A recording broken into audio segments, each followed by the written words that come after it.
Сәлеметсіңдер ме балалар? Бүгін бізде 8-ші сабақ 2 лақ. Жаңа сөздер. Новые слова. Напиши в словарь и выучи. 2 лақ переводится 2 козленка. Секіреді, прыгает.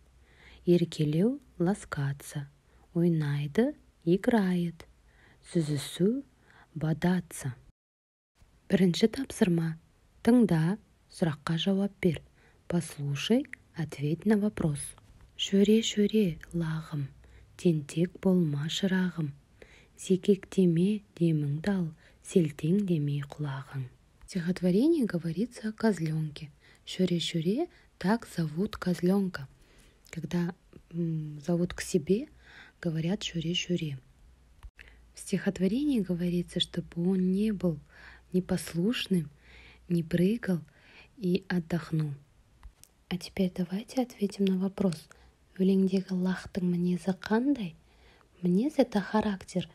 Значит, какой козленок? Екінші тапсырма. Оқы, сұраққа жауап бер, досыңа лақ туралы айтып бер.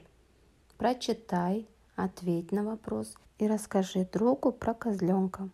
Лақ ешкінің төлі. Ол өте сүйкімді. Ақ, қара лақтар болады. Лақ секіреді, ойнайды, лақтар енесіне еркелейді. Мәтін не туралы? О чем этот текст? Үшінші тапсырма. Лақты сипаттап дәптерге жаз.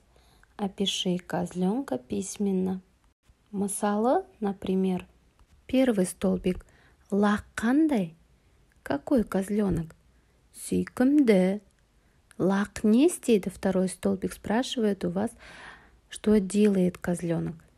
Лақ секіреді, прыгает. Дальше остальные строчки дополните сами.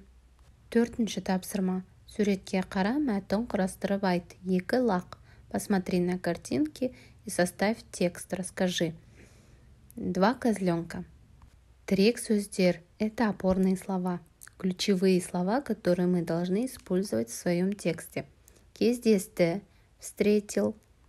Жол бермеді, не пропустил. Сүзісті, бодались. Құлады, упал. Мысалы, например, можно составить такой текст. 2 лақ кездесті. Қара лақ ақ лаққа жол бермеді. Екеуі сүзісті.